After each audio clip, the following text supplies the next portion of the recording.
Heck yeah. I'm going to plug my phone in because it's getting kind of low on juice. Alright. What is it all the way over there? There we go. Alright, let us spread this link around. Mm-hmm. Did you send it to me? I gotta send it to you. I get my notification saying that we're live. That's good to know. Yes, I'm aware that I'm live. Oh, Logan Anderson is here. Thank you for showing up.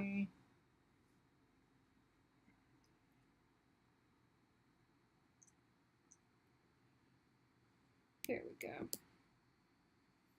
It's a good thing that we're doing a little bit of like spreading the word before we start reading, because there's a F-bomb in the third paragraph. Yeah. We got demonetized last time because we said too many swears. In the beginning, I guess? I don't know. Yeah, they monitor you for the first little bit, and if you say so stupid. Too many things that YouTube deems not child-friendly, maybe it was because we mentioned the secret chapter, too. I don't even know. But we didn't do that early on. Yeah. I'm sticking this in the saloon. Oh, you're sticking this in. Okay. And you'll do your channel, I assume. I'm going to put it in a couple of other places. Or maybe they just didn't like the words gay fanfiction in the title. Oh, maybe. Except the first one wasn't demonetized. Mm-hmm. True.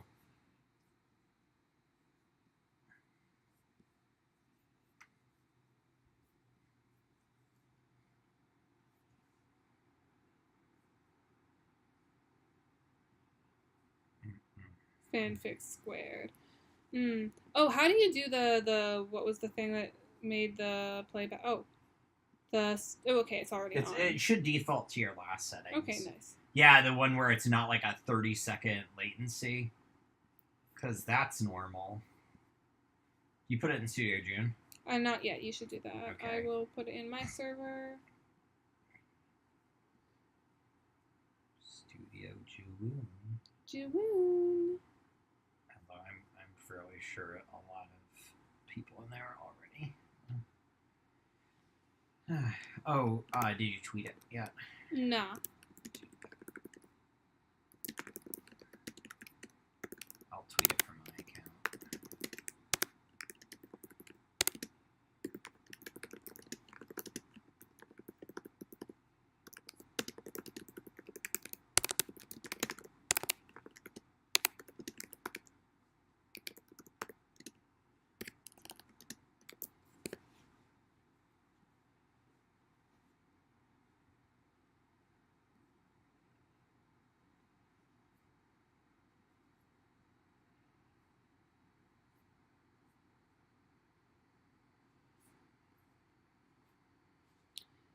Hello, fellow Moirails. We're mate spreads. My Moirail is Chrissy, and she's not here today. Yeah. Alright, I posted on Twitter. But you did spell Moirails correctly. Yay! The trick is pronouncing it correctly. Yeah, everyone's like either Morials, which that's wrong. Yeah. Some people were like Moirails, which I mean, I guess if you're being French, but we're anti-French in this household. Also, I tweeted it if you want to retweet it.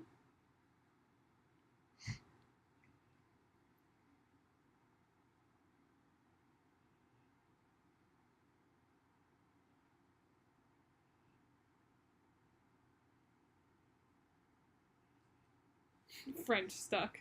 I mean, that's basically just Romela's existence. Everyone is French now.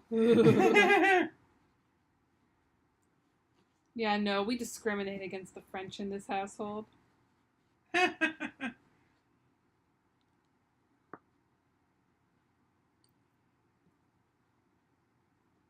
My favorite time of the year, Fictober. I didn't even know it was a celebration month. It is now, I guess.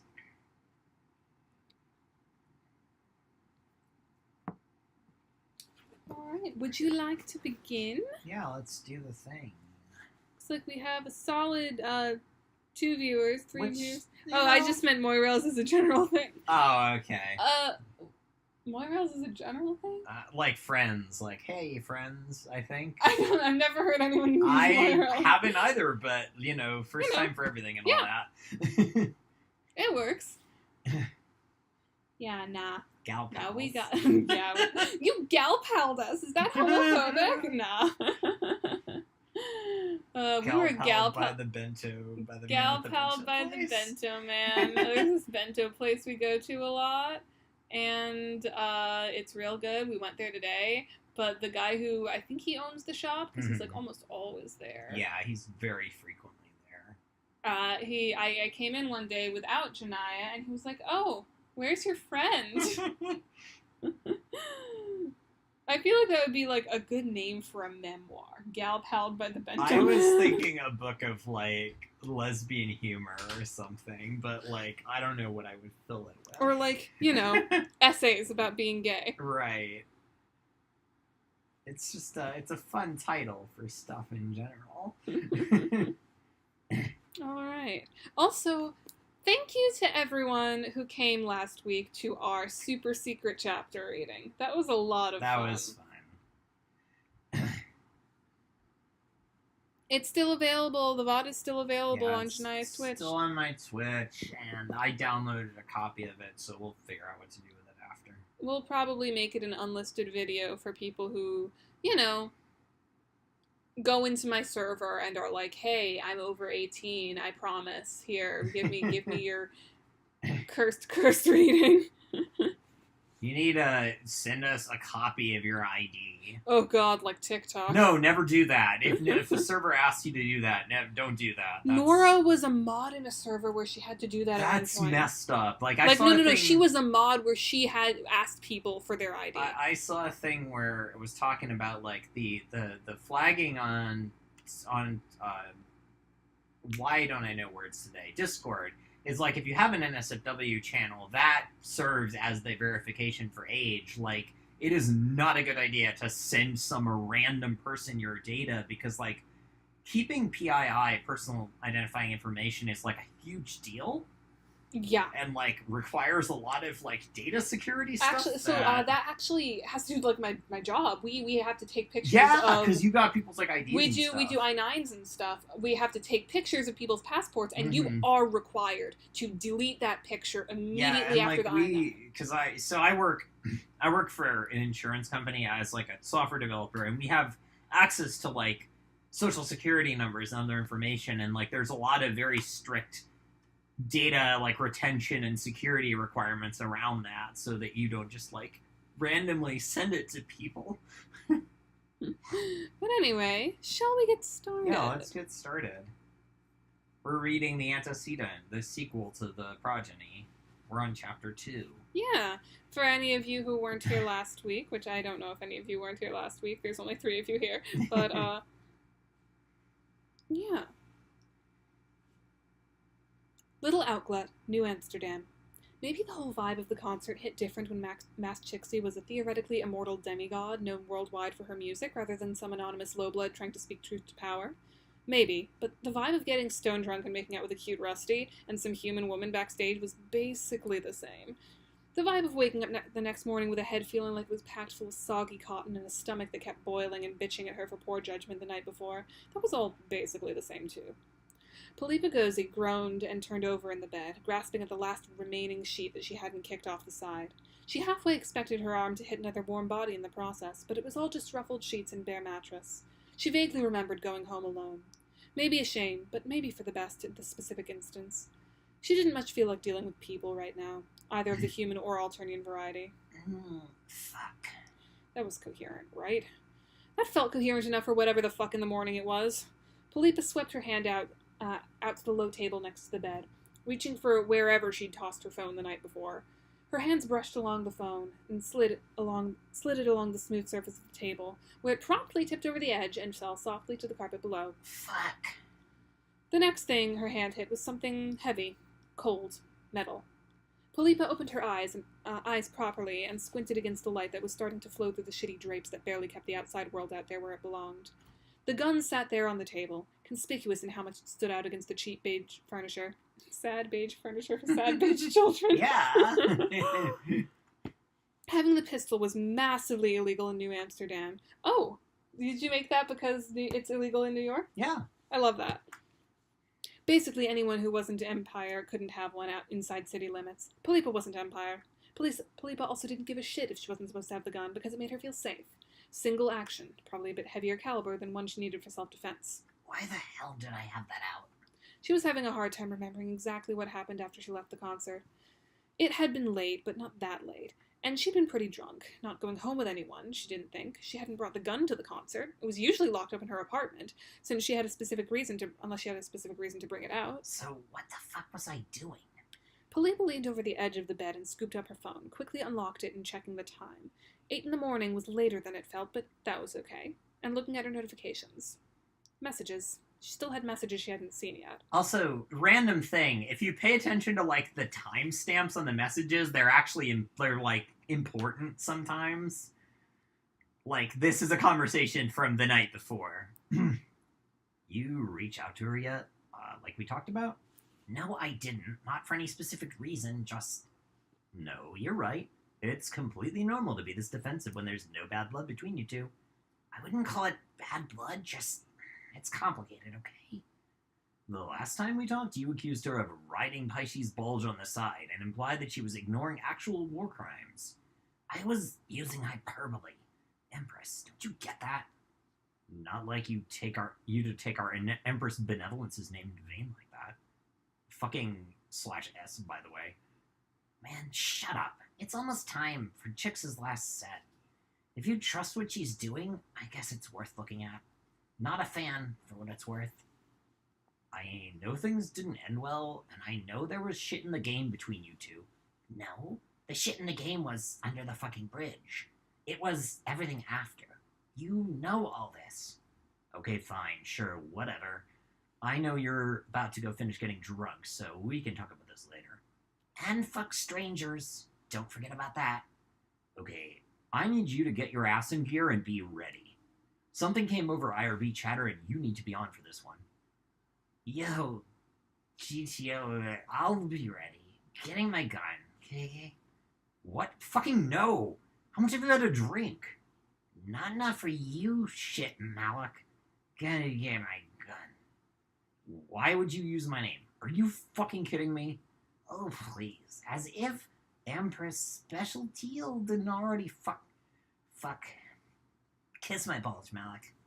God fucking damn it. Go get some sleep. I'll send someone else. Okay, I hope you sobered up a little bit. I'm sending you a location, and I really could use you there. I tried to find someone else willing to do it, but no one was available. Problem with running a volunteer group, I guess. Fuck. Anyway, the address here checks out, and they're a known artifact fence. So yeah, this shit is real? Maybe. Philippa slammed the phone down on the bed hard enough that it was only the mattress saving the screen from cracking. Fuck. She was already up and grabbing clothes that had been haphazardly discarded around the room.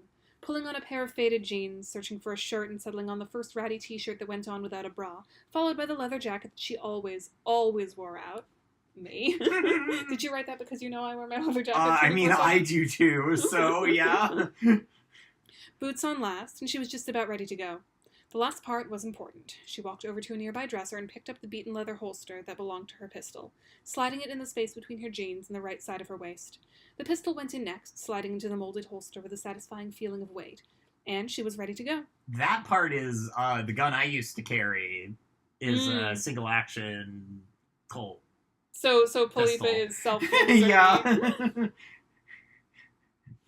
Malik hadn't provided a lot of these. It makes sense that you, actually know shit about the guns. Yeah. It's not just, that okay, this one goes boom. A real, that's the gun that I had for a while. Back when I was still very, very worried about my ex. Malik hadn't provided a lot of details, but it had been enough to make her worry. She'd been working the euphemistically named Threat Analysis Division of the Imperial Regulatory Bureau for the past 4 years, ever since a certain teal blood had been put in charge of the damn thing. There was, Philippa reflected, selling out. And there was whatever the fuck Tizia Sentek had decided to do. That had all ended in a screaming match and a broken nose, and ever since, they've kept a close eye on her. Disingenuous bitch. Revolutionary principles? Sure, whatever the fuck you say. There wasn't anyone around to hear her, but it didn't matter much. Philippa reached back and patted the pistol that was now tucked snugly inside of her belt. Flagrantly illegal, but the jacket would conceal it, and she'd keep her head down to avoid pinging the local constabulary division of what was going on. The cold of the March morning was biting. Almost made Philippa wish she'd been one of the fortunate few to God tier during their Sagrub session. Rumor was it made extreme climates more tolerable, or maybe that was just some bullshit Vriska had told her to mess with her. Ceruleans were the fucking worst. Maybe accepting Malik. Vriska had been one of the bad ones in any case. Didn't matter anymore. She'd eaten it before the game had gotten even halfway done, and everyone else had picked up the slack. Rest in peace, huge bitch. Philippa muttered under her breath. Hello, T-Man. Thank you for showing up. Drunk Hey. Philippa is the best Philippa. Yeah, Philippa deserves to be drunk Yeah. sometimes.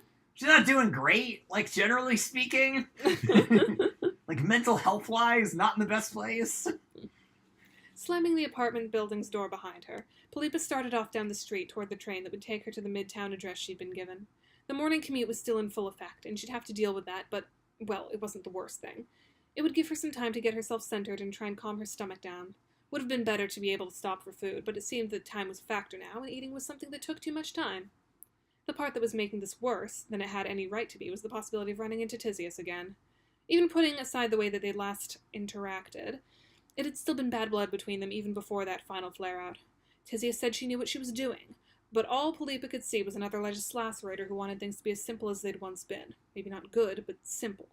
Maybe she resented being saddled with Karkat all those years, sweeps, back. Maybe she'd wanted things to be the way that she'd thought they could be when she was still in school. Maybe she'd gotten worn out over the years and stopped caring. Whatever the case, didn't feel very revolutionary for someone who'd basically made that most of her identity, trying to claim credit and coast on something she'd done more than a decade ago. That all felt wrong to Philippa. After all, the second you let yourself fall away from doing the actual work, that was when things got bad again. And maybe her benevolence, the Pacius who always had a smile and a kind word for everyone, wasn't the Condus, but Philippa didn't think there was much to the idea of a kinder, gentler empire. Still a fucking empire, She said to herself, and the words evaporating into the cold morning air like little puffs of smoke. She was almost at the train already, and a quick check of time let her know that she could probably be at the address Malik had handed off before 9. A small curio shop nestled in Midtown, which probably meant it was a front for some kind of something illegal. Maybe something as mundane as the trade in Alternian cultural artifacts, or maybe something more sinister. She doubted very much that they knew exactly what they'd gotten their hands on. Maybe gotten their hands on, she reminded herself.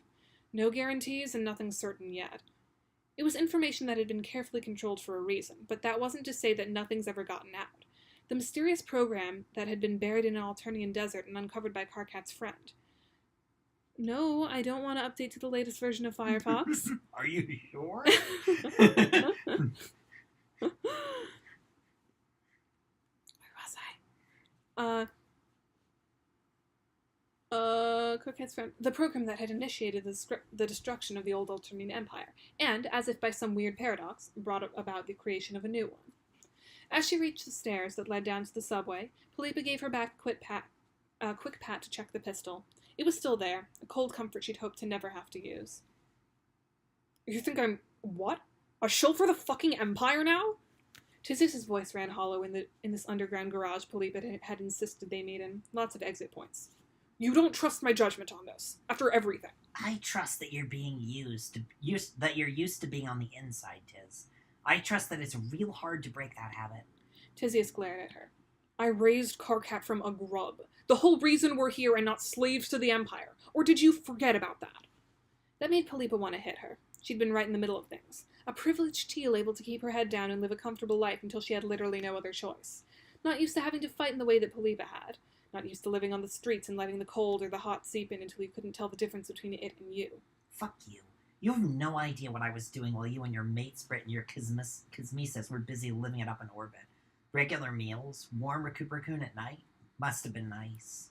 Philippa grit her teeth, hard enough that she could hear them grind together. Guess you just wanted to keep going. First of all, you have no clue what you're talking about. Second, you know it's not the same as it was. Sure it's not. You keep fucking telling yourself that, Tiz. Keep lying to yourself, since you're apparently pretty damn good at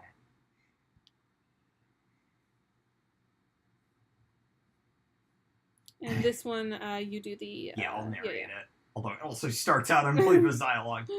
Sure it's not. You keep fucking telling yourself that, Tiz. Keep lying to yourself, since you're apparently pretty damn good at it. Philippa glared at her from across the space that divided them in the middle of the parking garage. Philippa had messaged her before the meeting to change the location of their meeting at the last minute. Tizius knew in her heart why. That Philippa didn't trust her not to bring in IRB sources, or military, or NACD, or some other group of legislaturators stand-ins to watch over the meeting, or to apprehend Philippa. Even if it was never something that Tizius would actually do, she understood the paranoia. For sweeps and sweeps, years and years, she supposed she should say now, she lived inside of that exact paranoia. No matter what Philippa claimed, she knew all too well how it felt to be afraid. She knew what it was like to be in a situation where one wrong move would end everything, not just for you, but for everyone that you cared about. Because that was it, wasn't it? It was never you that really ended up suffering for what you did or what you believed in. It was the people around you, the people that you cared about and tried to protect and keep out of things. Philippa could talk all she wanted, but she'd never been in the position of seeing her mate Sprit taken by the head legislator to me and Lash. The way that she looked her dead in the eyes and told her, unblinking, how she would be presenting the case. Cruelty. That had been the defining feature of the Alternian Empire. Not just power, and not just brutality. Whatever Philippa had to say, she didn't get that. To her, it was all the same. And maybe in some ways it was, but Pfeffery at least cared about people, and that meant something. It meant a lot, actually. So, this isn't going to turn into something meaningful, huh? There was an accusation in Philippa's words, threaded in and out and woven right to the core of what she was saying. You're committed. Tizius felt the need to snap back, to defend herself, because she knew what the hell she was doing. She knew the risks and the trade that she was making, because spending so long inside the heart of the Empire had taught her something about having to hide her moves before she made them. She took a deep breath, let it out, and looked at Philippa evenly. You're the one who called the meeting. Are you going to stand here and imply that I'm a horrible person for my choices, or are you going to get to the goddamn point already? That had some effect on Philippa. Maybe not the intended one, but an effect. The olive blood took a step closer, and Tizius could see the hard line of her jaw, clenched and tense. All of her muscles looked like they were coiled, ready to release their stored energy in a straight line that led directly to Tizius's face. Some fucking bulge in you, Philippa growled. You know why I asked you here. The first thing I said to you. You asked me to quit my job and go work with you. Quit your job. Join my emo band. Quit my job. Quit your job. Quit your job. Why? Join my emo band. Have I ever mentioned the Dartiz arson sim I tried to make years ago on the stream? This was like 2019. Someone came out with like a fan sim creator. I think it was what was their name? The fan sim. Yeah, it was fuck, why can't I remember their name? I don't remember. I know what you mean though. Yeah, so someone made it's the same person that has the Alternian Quirk generator. Oh yeah. They made a fan sim engine, and I was like, oh, I'm gonna try making a fan sim. So I started making this. I called it the Dartiz Arson Adventure because basically, if you take, or the only route I actually finished writing, you, Miss Parr, go hang out with Tizius and Daria as you light a prison on fire. Tizius laughed and unconsciously took a step backwards, trying to push some distance in between her and Philippa. Wait, not somebody saying that Gallic sort of looks like troll Jeffrey Dahmer. What? No! Gallic might be a shill for the Empire in some ways, being a CIA agent and all that, but he's not a Jeffrey Dahmer. He's just a high blood. We're going to Denny's. Where are we? You want me to give up the resources?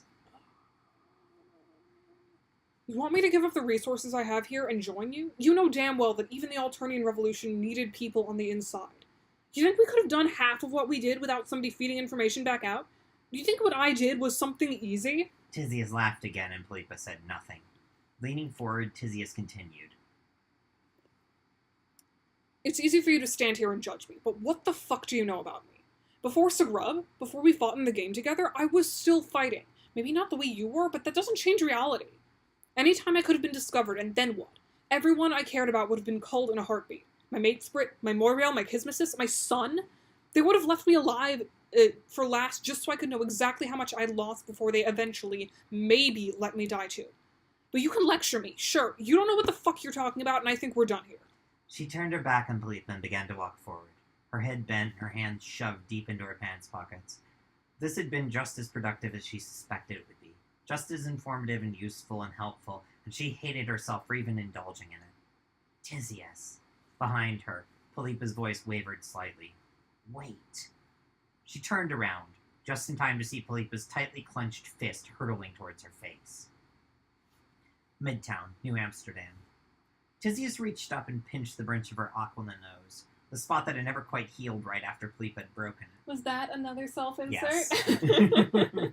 You will get it healed. Yeah. You're going to pay somebody to do that for you. It didn't ache, at least. She'd heard stories from some of the others in the field office about how old injuries could ache, especially when the damp settled in and the weather got cold.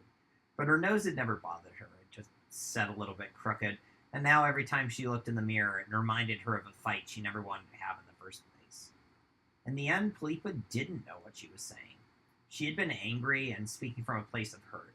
Tizias knew the look, the way that her eyes had glinted when she tried to convince Tizias and realized it wasn't going to work. The same way that Stelsa had looked at her when she caught her kissing her Moirail. Caught was a funny way to put it. Felt like the right word, even if it wasn't technically the way things had been. Or was it? Wait, is that... That's a thought. That's a Tizias thought. You're about to communicate it. That's your problem. Everything is something you keep inside until you can't anymore. Ugh. Tizias mumbled to herself, rubbing the bridge of her nose again. She'd been walking for a solid 40 minutes, making her way up north along the broad sidewalks of New Amsterdam, up past the University District and up toward Midtown. Traffic was completely clogged, and the trains would be running slow this time of day. She'd made the right decision to walk, even if it felt agonizing to have to poke her way up toward her destination on foot. Reaching into her pocket, Tizias grabbed her phone and checked quickly. Looked through the last "Stay safe, you asshole" messages from Daria. Scrolled through her contacts and found Stelsa. He's a Fed, but not a serial killer. There's a Venn diagram, but I don't think he's in the center of it. Yeah, 100%. He's... I don't want to say Feds are redeemable, but, like, you know, if he quit his job, he'd be redeemable. Yeah, exactly. Hey, also, here we introduce the, Tizias can't uses emojis, and Tizias doesn't know how to do them. I love that. Especially as somebody who actively hates non-emoticon emojis. Listen, there's a reason I give all of my smileys double mouths. Because that's a different emotion than whatever the fuck ugly-ass emoji Apple wants me to use. Hey, Stults, you got a quick second? All seconds are by definition quick, Zizi. Also, yes. Imagine that I'm rolling my eyes at you. What's the emoji for that? That's the one. Seriously, got a minute? Yes, I'll be heading out to the office soon. Also, you remember Carcat's coming for dinner tonight? Shit, I actually forgot. I'm so sorry. That isn't like you, Zizi. Are you okay? Usually your mind is like a steel trap. Yeah, more like a steel sieve these days. Stults, am I a good person? Like, am I doing the things a good person does? Of course you are. Whatever brought this on? Just thinking about Philippa is all about what she said last time we talked. Zizi, she broke your nose! Yeah, I remember, but maybe she had a point? Maybe I'm wrong to be in the middle of this. Maybe she doesn't know you as well as I do, Zizi. Do you think you're a bad person? Deep down inside, do you think you're making the wrong decisions? I don't think it's that simple anymore. This isn't like the old Empire. It's complicated, and it's messy, but in a way that's hard to put my finger on. Harder than it was on Antonia, I guess? But you're trying to do what's right. Always. Well, that's your answer, Zizi. Lol. Do you feel better? Yeah, a little bit. Thanks, Dolls. Love you. Blue heart. I love you too, Zizi. She did feel better, a little bit. That much wasn't a lie, exactly, but it still felt a little bit disingenuous to say. After all, it wasn't the kind of feeling that 10 minutes of talking to her Moirail and a few well-placed emojis, where that should be made spread, not Moirail, were going to fix. Somewhere inside of herself, she knew that Philippa had at least a little bit of a point. Misguided, maybe, and the way she said the word was short-sighted and naive. She would say, and the way she saw, The way she saw the world was short-sighted and naive, but she still had a point. He's a shill, but there's fixing to be done. And it will be me. Oh yes, my God. it is your job to fix Gallic. Also, he doesn't get to join the Eva Man. Yeah, no. I cannot see Gallic as part of Daria's punk band. I did find a way to shoehorn Tagora into Daria's punk band, but Gallic does not get to be a part of Daria's punk band. Any further reflection was cut short as Tizias realized that she had finally reached her destination. The Midtown Curio Shop tucked in among the large buildings at the corner of 47th and 3rd. It didn't even have a proper name, so much as an address blazoned on the storefront in the plainest possible text, and a window full of assorted junk. Didn't look like anything specifically old Alternian, maybe Alternian cultural artifacts, but those were common enough in the city. Aw, you like my British accent? I'm completely copying text. I don't know how well I'm getting their voice down, but I guess I've worked with text long enough to sort of copy their accent. Yeah. I have been voicing stuff with text since I was 17 years old. I am 25 now. So I was first in a group with them in 2014. I've been doing this for a long time. I've been doing Homestuck voice acting since I was 16 years old. It has almost been 9 years. How fucked is that? That's a long time. You've only been at this for, like, what, 3? 3 years. Going on 4 in, like, another year. Yet somehow you speed ran the ranks to one of the most prominent current voice actors in the fandom. The trick is volunteering to do everything. The trick is dating the only active Hive Swab voice person. Worth checking the lead, though. Tizias pulled on the door, which opened with a light jangle of a bell situated up above. Stepping into the store's dim interior, Tizias felt the onrush of warm air as the chill March morning transitioned into an environment that felt like it was trying to mimic the Alternian summer. Suffer, this is hot. What the hell? Tizias said, a bit louder than she intended. From the depths of the store, she heard someone moving around behind shelves of Alternian books and assorted decorative items. Do you want to voice the shopkeeper? Sure, but 1 second. I think I have to turn on live chat, because, yeah, it's taking away all the swears, because that's what it does. It's stupid. There's got to be a way to turn that off. I know. Well, if it's on live chat, you can see it. Yeah. Yeah. Harry just said he'd make good security purely because he's built like a brick shit house, and apparently YouTube didn't like the brick shit house comment. Oh, no. I feel like Stelsa isn't the person to ask about whether being a government agent is the right thing to do. Yeah. That girl loves her bureaucracy. Yeah, like, they're very, like, the whole point of this is to contrapose. Polipa is, like, very, like, there is nothing good about the system, and Tizias is like, but sometimes we can use it to our advantage. And Stelsa is like, I like paperwork. Yeah, basically. Like, Polipa is like the fucking Batman meme with this is the weapon of our enemy, we do not use it. Except not with guns. She loves guns. That makes me, so you were only 13 9 years ago. That's like, I mean, yes, 13 and 16 is not that much of a difference, but it feels like it's a huge difference. So, like, you know, you saying you're 21 and me being 25 is like, okay, yeah, I don't feel old that my audience is, like, in the same age range as me. But if I was 16 and my viewer base was 13, then I'd feel like I was catering to a younger generation. Because the difference means a lot more when you're a fucking teenager. Yeah. But yeah, I mean, fuck. This upcoming February, I caught up in February. February is when I caught up with Homestuck. It will be 10 years. I'll have to find the exact date to when I caught up, because I know it was the update where the Alpha Kids God-tiered. That was when I caught up on Homestuck. So I've been in this fucking fandom for 10 years, and then this 413 will be my 11th 413. Yeah. I wish I could have done, like, a bigger 413 special last year, because, what did I do for the 413? Did I do a 413 special last year? I don't think I did. I think my 413 special was just the stream. No, you just did the stream. Yeah, I feel kind of bad, because that was my 10th 413. I should have done something big and special for that. True, although we did stream the first release of Friends. Yeah, but I've done, like, you know, a special video for... I mean, I did the you shit posted in the wrong Hive Stem, I did the the big 20-person dub. Yeah, I've been in this fandom a long fucking time. And you know what? I don't think I'd want it any other way, because without the Homestuck fandom, I wouldn't have a girlfriend. Mhm. I wouldn't have gotten into my musical theater writing grad program, and so I wouldn't be a musical theater writer. I wouldn't have regular video game soundtrack work. Yeah. I never would have thought to voice act anything. Like, most of the stuff I do, either for fun. Also, I wouldn't be as good a singer as I am now. Yeah, true. I didn't have voice lessons until literally last spring. I basically learned to sing by recording myself singing Fanisi songs a lot. Like, I'd sit down and record like 3 covers at once and post them all on Tumblr, and that's how I learned how to sing. Started at the beginning of middle school, and now I'm a freshman in college. Yeah, that's... Yeah. I mean, shit, Nora started it when she was 11, so...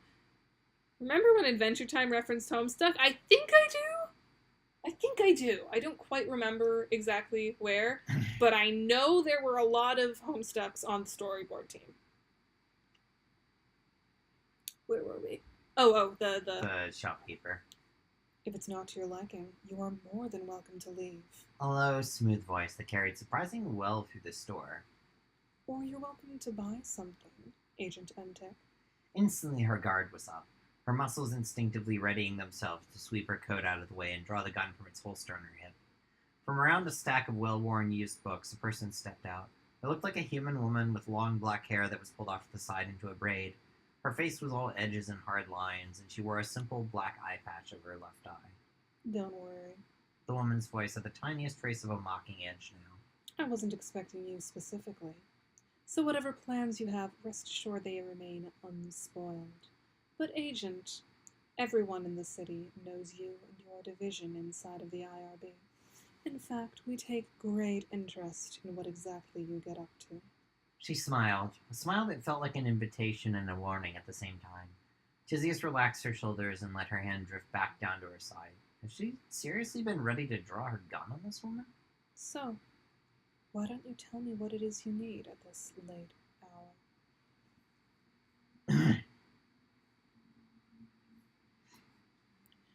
Midtown, New Amsterdam. The train was, as expected, packed to the very edge with a rush of commuters heading to work in the morning.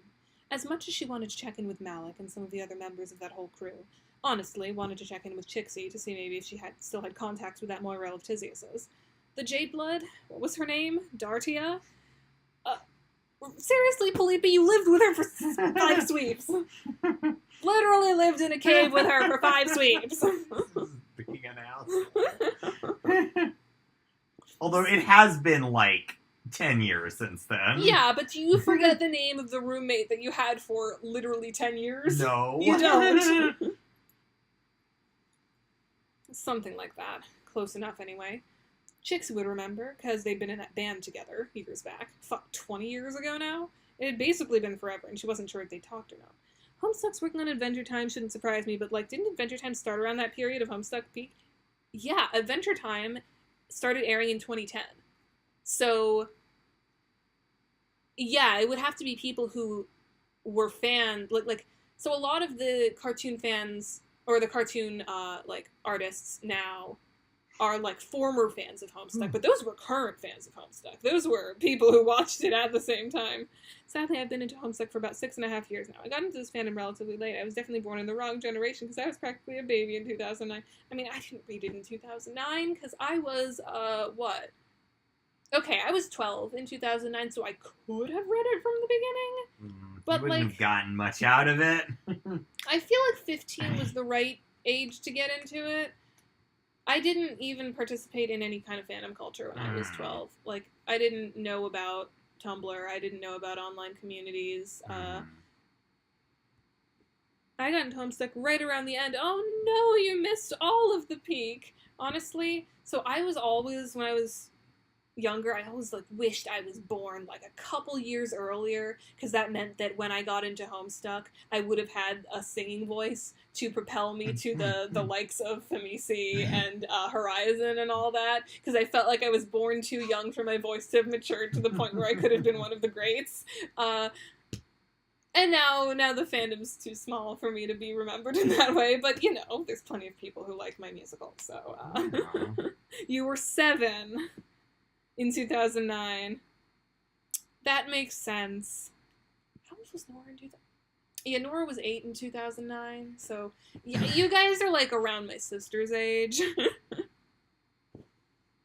I made my sister read Homestuck at 11. She, you know, too young to comprehend any of it on her own, and also undiagnosed ADHD, so she couldn't, like, sit down and read through it. So I read her the entire comic in voices from start to finish, and it took us, like, a year, and we had a fucking blast.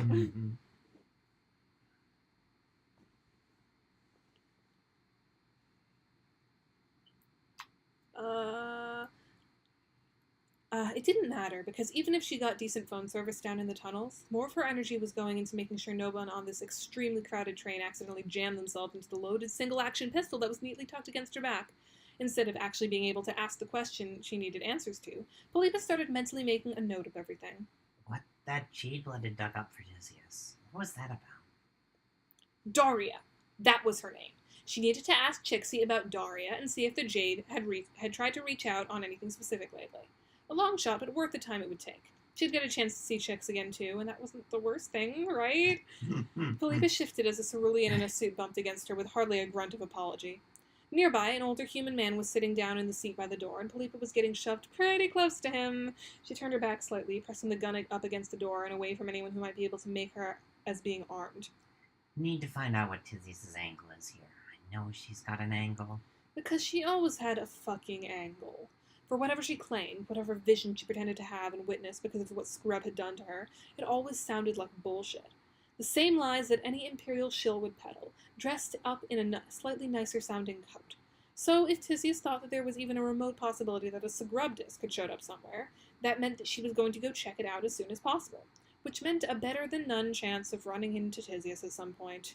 And that wasn't something Philippa relished, even if she expected it as basically an inevitability at this point.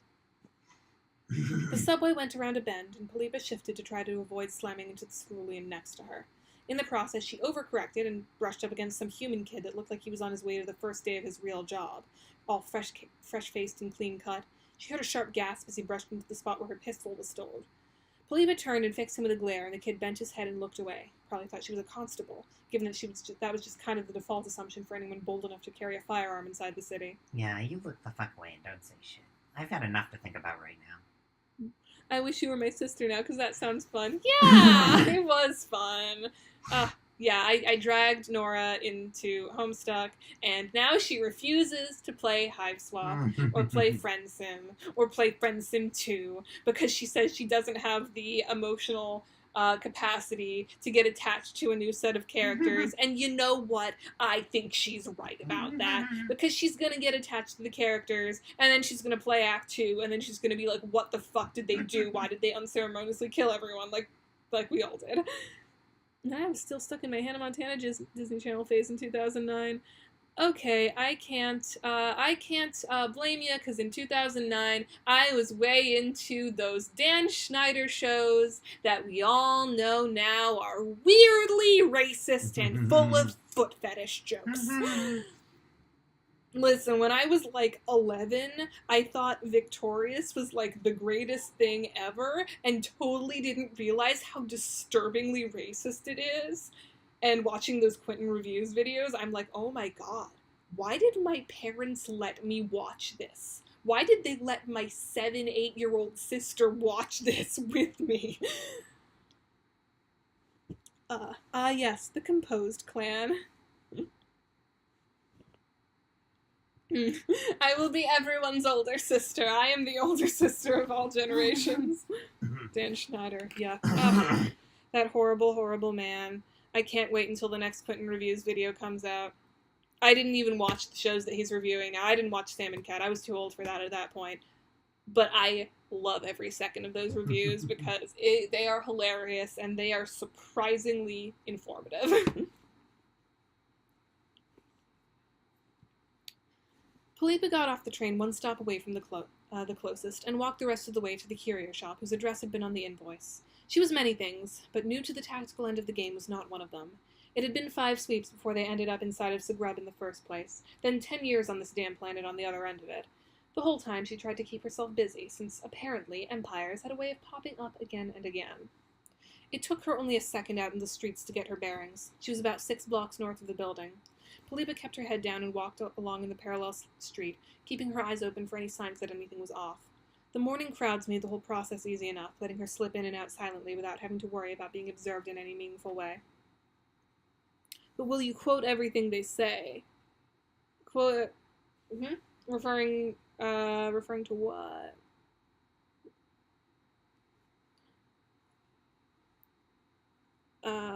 Across the street from the shop, she began to look for another way inside, a back entrance or something that could be used to slip inside without attracting attention from the street. It only took a moment before she saw the entrance to the back alley that ran the entire length of the block. The videos.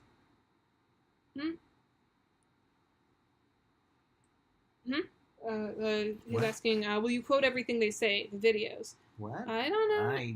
The Quinn Reviews videos? Those are 5 hours long. No. I don't think I can quote everything that man says. You should go watch them. They're good.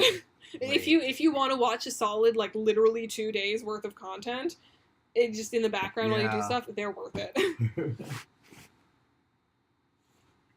Where were you? Place that I was reading.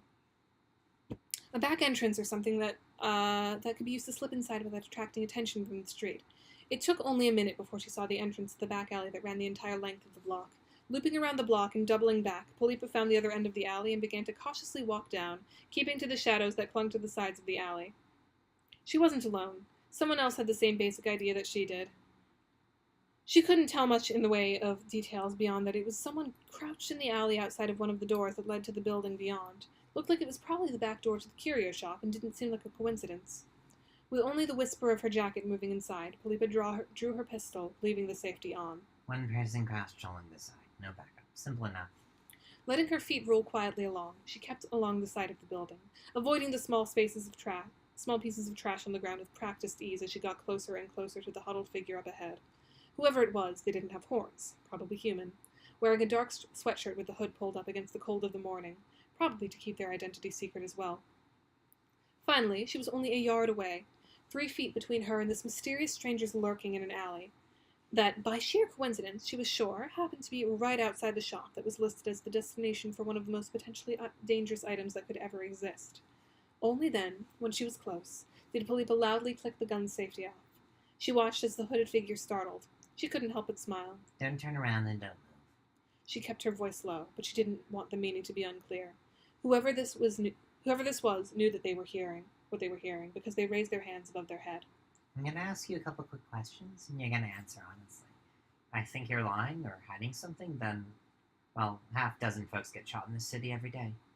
The figure nodded at her. Why are you out here? When they spoke, the voice was deep and rumbling, the kind of voice you mostly felt rather than heard. Waiting for someone. They're inside doing some shopping. Philippa grit her teeth and a low growl escaped her throat. Don't be cute. You want to be more specific? I think you know what's at stake here. Before she had a chance to ask another question, the figure was already in motion, turning and twisting and ducking down as they whipped around and closed the distance between them in an instant. Too fast to get a shot off, almost too fast for Philippa to react. It was all she could do to stumble back away from the kick that whipped out of nowhere at her hand. The strike clipped her hand, and the pistol was sent flying to the side, where it landed harmlessly in a pile of trash along the wall.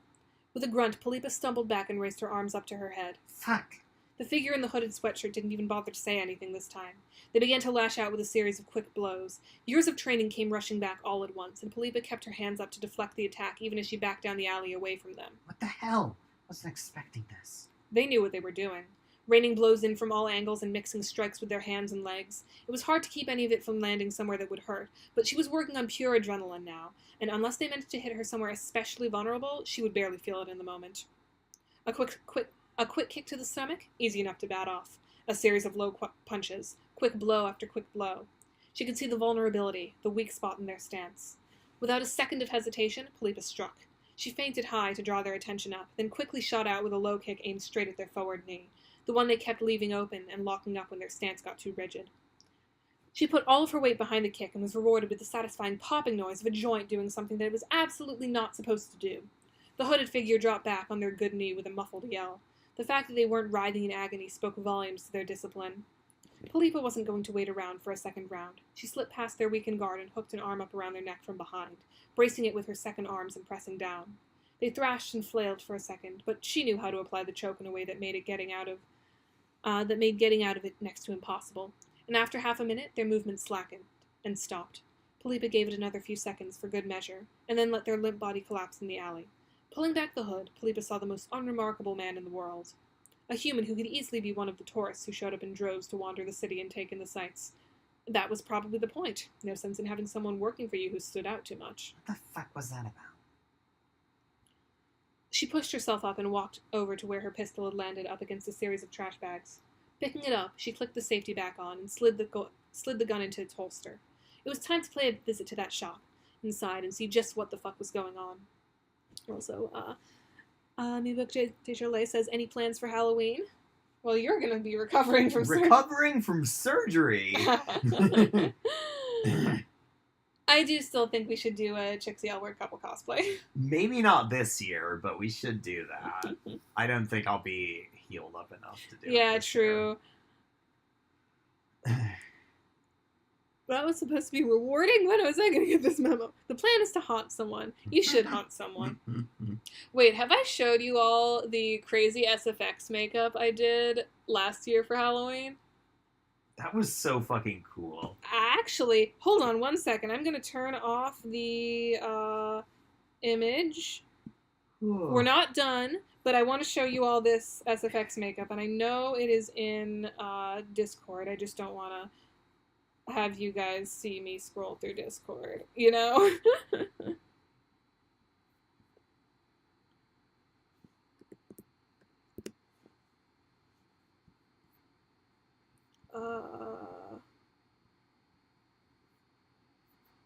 That was the practice one, and then a few... Here it is! There's the fucked up SFX makeup. Let's open it in Firefox.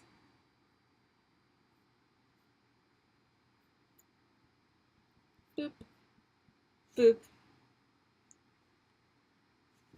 That is so cool. I want to try doing something like that again. Hey, maybe that'll be what I do for Halloween. Yeah. I do another fucked up SFX makeup look.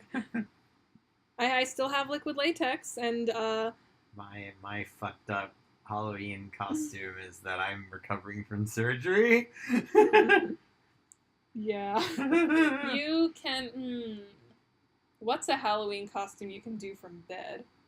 I don't know. Hmm. I mean, I'm not going to be bedridden. I'll be, like, walking around and stuff. And it will be like, now I'm still sore. I'm supposed to go as Raven from Teen Titans, but for some reason the components are stupidly expensive for, like, a leotard and cloak. You can make the cloak yourself. Oh, then again, fabric is pretty expensive. Yeah. Fabric is actually stupid expensive. I used to sell it all the time. That was not a fun job. Mm-hmm. You can probably get some discounted fabric pretty decently. And there are patterns online that are, like, free for something as simple as a cloak. Where were we? She tried the door. Complete with nurse and hospital patient, complete with a fake IV drip. I don't think Jonaya needs more I'm IV good. drip. I She got spent off enough the time in catheter and the hospitals. wound back. I'm good not going back to that. I'm gonna have more IVs in like a week, honestly. A week and a half. I don't celebrate Halloween. I celebrate... I've never seen Samhain separated into two words like that, but... Cool. Yeah, cool. Dope. Have fun being pagan. Yeah. I briefly joined my college's pagan club when I was in college. My rail is a Norse pagan, so they celebrate Samhain. And you did witchcraft for a while, I did right? when I was in high school, yeah. High school and like the first year of college. Oldest industry to actually be industry. Why can't textiles be cheap? Well, honestly, it's probably better if textiles aren't cheap, because if they are, then they're probably exploiting someone. But I'm pretty sure Joanne Fabrics is exploiting their workers anyway, so, like, at least make them cheap, you know? Like, I doubt they're sourcing that stuff ethically. Mm-hmm. I have so much fucking fabric, by the way. I don't know what I'm gonna do with all that fabric I stole from Joanne Fabrics. I say stole, but it was free, you know? It was the remnants. It was remnants. Stuff, yeah. No one was gonna buy those. Where were we? She tried the door, and that mysterious stranger had been lurking outside, and it opened smoothly into a hallway that smelled of paper and age. Had to be the curio shop's back area. Philippa stepped inside and pulled the door half closed behind her. The hallway led in only one direction, with the door off to one side and an open doorway down the very end. A very familiar voice coming from the other end of that doorway. I know that it ended up here. You can't just claim you have no idea what I'm talking about. Tisius. That goddamn government bitch just managed to get herself tangled up in this too. Nothing even a little bit surprising about that. The voice that responded was calmer, quieter, the one that meant nothing to Philippa. Well, that's all there is to it. You're welcome to peruse our records, with the proper legal paperwork, of course. Her benevolence does provide certain protections against this kind of thing, after all. I have to refill my moon water and actually sit down to check on Hecate and Dionysus because of random signs being sent while I'm too busy to respond to work with them. I once tried to make moon water and mold grew in it. I put, like, herbs in it, and the herbs got moldy. Oh no. Yeah, I think the moon didn't like me that day. Yeah, go do something for the moon. She's cool. Except she made my water moldy.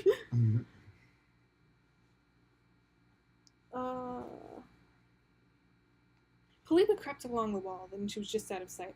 The room beyond was crowded with shelves that made it hard to see anything clearly, but she could make the figure of Tisius Antec standing there in her overcoat, leaning forward and looking more and more annoyed. I'm just asking for information. I'm not here to cause problems. This is important. I've already told you how important it is. Of course, the unknown voice responded smoothly. But that doesn't mean I just believe you. Tisius was getting properly frustrated now. Why not? You know who I am. You know what I am. What do you think this is? I'm just lying to get what? This time the voice didn't respond right away. Philippa thought a motion of a shrug. I don't know, Agent Antec. Come back with the paperwork, and we can have a more in-depth conversation about it. Philippa had about enough of this conversation. The two of them were dancing circles around each other without actually saying anything of substance. Getting ready to walk into the main shop floor, Philippa almost didn't notice the noise coming from the door to the back alley. Almost. The soft creak of someone opening the door a few inches. Philippa turned and went for her gun, just in time to see a small metal cylinder rolling along the hallway. Just in time to realize what she was seeing and half cover her eyes before the concussion grenade went off. The noise and pressure of the explosion in the small hallway was overwhelming, like getting slammed in the side of the head with something heavy. She stumbled and dropped the pistol, falling up against the wall and sliding down. Her vision was blurry, bad enough to barely see figures entering the hallway from the alley, dressed in familiar uniforms, wearing body armor and carrying assault rifles. Fucking IRB.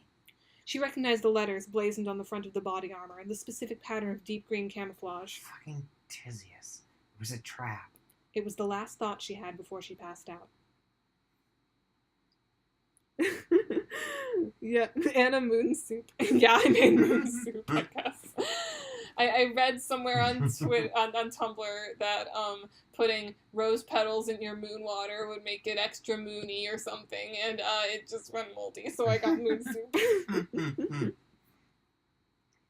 The blow took her completely by surprise, and Tisius was off her feet, reeling backwards, then stumbling over her own feet and collapsing back onto her ass.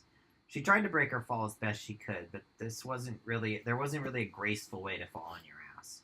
Hitting the ground with a muffled oomph, she pushed herself up, and her hand went to her hip before she was even thinking about it. You planning to shoot me now? Philippa sneered at her. Go ahead. You don't like guns, right? Except when you do. Her hand froze, and she slowly brought it up to rub her already throbbing nose. She wanted to respond, but what was she supposed to say to any of this? She's right about you. You know that, don't you? Wasn't that simple? Nothing was ever that simple. Not back when they were all subject to the old empire, not now under Fefri Paishi's shining new dominion. You see? You can't get away from it. Philippa leaned forward, planting her hands on her hips and narrowing her eyes. Don't fucking look for me. Don't fucking contact me. Don't come around asking me for help on whatever fucking bootlicking bullshit you're on next. I never want to see you again. Tizius's head was still fuzzy after what had just happened. She'd been talking to the woman who ran the curio shop when it happened. An explosion coming from the back hallway, and then someone tossed a concussion grenade into the stacks of books. The blast had knocked her off her feet. Judging by the ache in her elbow, she'd collided with something hard on the way down. It was all she could do to remain conscious while a series of people wearing a familiar pattern of dark green camouflage rolled into the store. One of them had made it clear that any attempt on her part to reach for her own weapon would be met with sudden and extremely lethal force. The rest of it, she wasn't sure what had happened. Then they were all gone as quickly as they showed up, and Tizius finally let herself faint. 5 minutes later, she was opening her eyes with a brand new headache and the need to call into her field office. 7 minutes after that, she was standing next to the captain of the response team and explaining that no, she didn't need medical care. The captain shook her head and advised her that she should check in with the bureau's doctor as soon as she got back. Tizius promised that she would. Promised that she felt it had about a 50% chance of remembering. 2 minutes more, and she was looking down at a still unconscious Philippa Gozzi and wondering what the hell was happening. She'd have to question the olive blood once she regained consciousness, and when she was in a controlled setting. The response team's captain squinted and turned to Tizius. What do you want to do with her? She had a pistol on her. No idea what she was doing here, but we found evidence of a fight out in the alley. Not sure who she was fighting with. They're gone. Tizius nodded. What? Book Desjardins says, speaking of Moon, maybe Jonaya can dress up as Sailor Moon for Halloween. Oh my god. Have I ever mentioned the Sailor Moon wedding Nora wants to do? Oh my god. She wants to make all of her bridesmaids dress up as the Sailor Scouts. I should dress up as one of the gay Yeah, the Sailor gay Scouts. Sailor Moon. The ones that were made Cousins. Why would you do that? Why would you turn something wholesome and gay into cousin marriage? Nobody likes cousin marriage. Sorry, I interrupted. Where were you? Tizius nodded. Bag her up and take her back for questioning. Hold on to possession of an unregistered firearm. She had no intention of actually following up on the charge, but it would give her an excuse to get Philippa into an environment where she could talk to her. I'm going to take your advice and seek medical attention. I'll talk to her in the morning. I'll stay on site until the investigators show up. You got it, Agent Tick. You guys, get this one prepped for transport and call into medical and let them know we've got incoming with possible head trauma. The captain nodded to her team, it's okay, cool. She got a real deep voice. Yeah. Who immediately grabbed the already restrained Philippa and dragged her toward the front door. The captain just hasn't done voice training yet. Yeah, exactly. One more thing. Tizius said slowly. The woman running the shop. Where is she? The captain shrugged. No idea, ma'am. Only people here when we arrive are you and the olive blood. Tizius nodded slowly, but she didn't say anything else. That was interesting.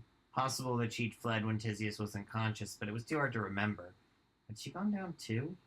There was something about it. Something that wasn't quite connecting. Don't worry about it, Captain. I'll pass it to the Oh, wait. No, that's Tizius. That's Oh. Tizius. I'll pass it to the investigators. The captain nodded and turned to follow her team out without another word. With the response team gone, Tizius had maybe another 10 minutes before the investigators showed up to secure the scene and begin gathering evidence. That was time that she intended to use as best she could. She needed to know for sure if the crawling worry in her guts was real or not. Behind the counter, Tizius quickly located what she was looking for. The register of all the recent shipments they'd received at the store. Years of handling paperwork in the Department of Legislation had left her with a second sense for this kind of thing. A quick scan of the documents found her what she was looking for. A certain software disk, listed as used, in box. There was an inventory location, too, and wasn't that convenient? Looked like a temporary holding location right in the back of the store, too, listed as front safe on the sheet, so probably not too far. It only took her a minute to find exactly where the front safe was. The forced open safe toward the back of the shop's main room probably fit the bill pretty well. Well, shit. Tizius muttered to herself. Whoever had run the smash and grab, this was what they were aiming to grab. There wasn't a single part of Tizius that believed they'd been after anything other than the scrub disk. Wait, This is Tizius. where? Oh, I keep thinking that these are narration. No, 'cause I'm they dumb. italicizes their thoughts. So that's not great. She needed to call in, and she needed to do it right away. It was still early in the Central West Territory, but she knew that her direct supervisor would be up. She tended to rise early and not sleep much. It wasn't a call Tizius actually wanted to make, but that didn't matter anymore. The phone rang once, and then a familiar grating voice answered. And I guess I have to try and do Terezi. Yeah, because Oh, mine is too boy! Carcat adjacent. Oh, America, you couldn't handle something being gay, so you made it incestuous and gay. Way to fill the bucket and pour it all over yourself. Yeah. God. I think that, they should stop doing things that are stupid like that. And they should also stop canceling shows for being gay. Because, we only got 3 more episodes of The Owl House. Because Yeah. Disney's stupid and doesn't like the gays. Okay, time to try doing Terezi. This is gonna be hard. Agent Antic, I was expecting this. Special Agent in Charge, Terezi Pyro, the head of the Imperial Regulatory Bureau's Operational Command. Yeah. You know what this is about? Tizius groaned inwardly. Of course, she probably already knew. Of course I do. I'm a seer after all. Tizius sighed. Really? You had a vision? No, I got the operational alert a couple minutes ago. Why don't you tell me what's going on? I found one of the scrub discs. Verified it on the inventory of a local cultural shop and went to go check it out. Place got hit by some folks wearing tactical gear. Tizius paused and thought about it for a second. There was something so familiar about the gear they'd been wearing.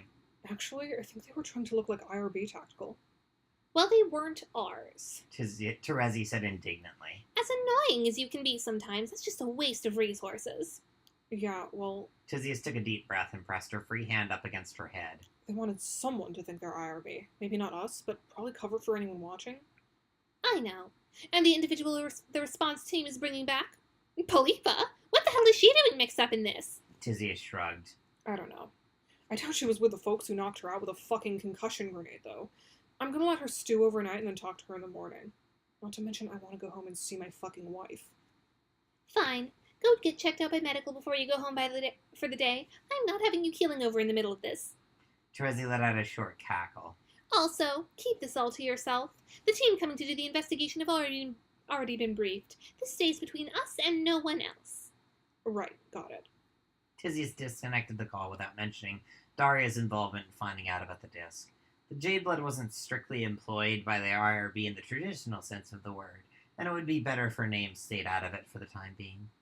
Tizius settled back against a bookcase and waited for the investigators to show up to relieve her. She had one more thing to do. So, I might be coming home a little early. Is Carcat still coming over for dinner? Cece, is everything alright? It's fine. Just ran into a bit of a situation at work. I'll be home as soon as medical clears me, but Carcat, he's still coming over, right? Medical? Cece, did you think that would slip by me? What happened? It's kind of a long story.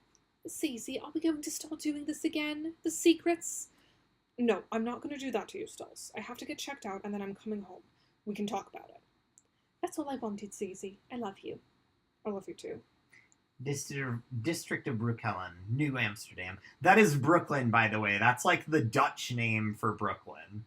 Is that like where Brooklyn comes from? Yes. That's just, okay. It that makes exactly sense. is where it comes from.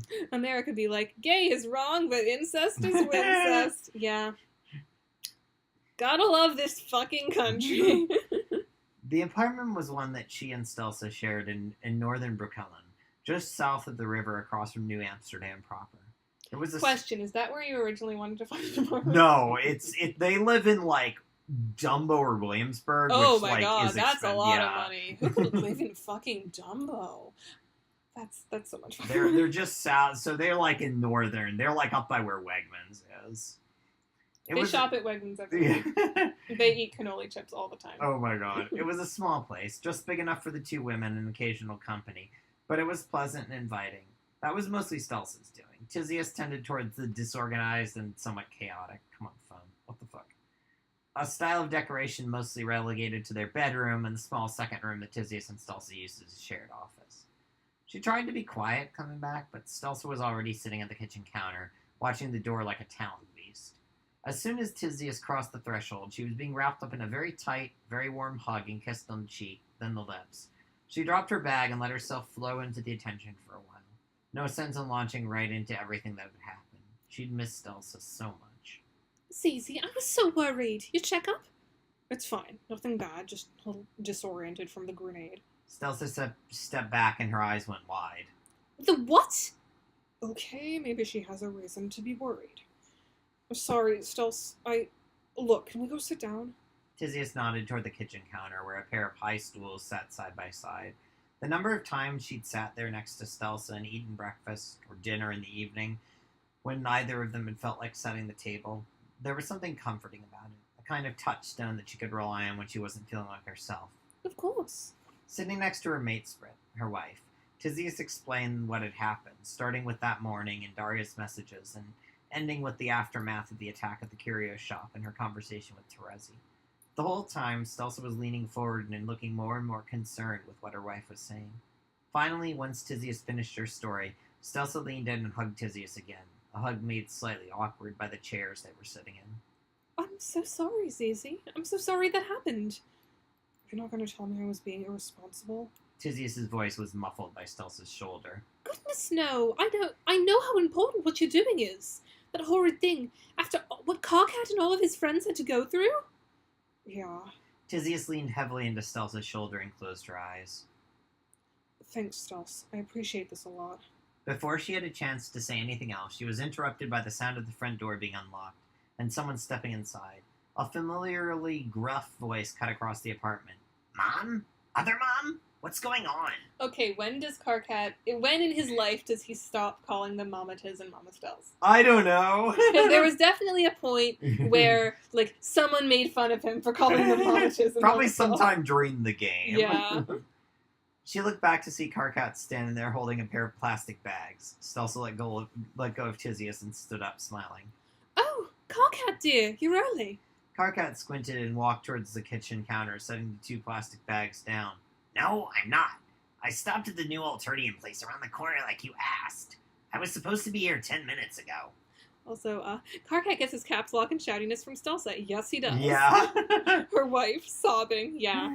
When did they get married? I don't know. Sometime on Earth, like the institution of marriage had to exist. And when they got married, did they have a wedding or did they do a town hall wedding? I don't know. I feel like Stelsa would want to have Yeah. a proper wedding. I feel like they'd have to split the difference somehow, like a small gathering kind of thing.